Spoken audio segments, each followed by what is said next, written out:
We live in very interesting and funny times. We live in times where we see many humans, but not humanity. We live in times where the rich has more rooms than children, and the poor has more children than rooms. We live in times where smartphones bring you closer to those who are far, but distance you from those who are closer. We live in times where we open Facebook more than the Holy Book. We live in times where a single mother can look after 10 children, but children can't look after a single mother. We live in times where the rich walk miles to digest food, while the poor walk miles to search for food. We live in times where women are paid to be naked, while others have no clothes to cover their nakedness. We live in times where our contact lists are huge, but our relationships are poor.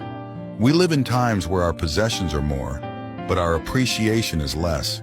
We live in times where we know how to earn a good living, but somehow forget how to live a good life. We live in times where many know the price of everything, but not the value of anything. Indeed, we live in a strange world.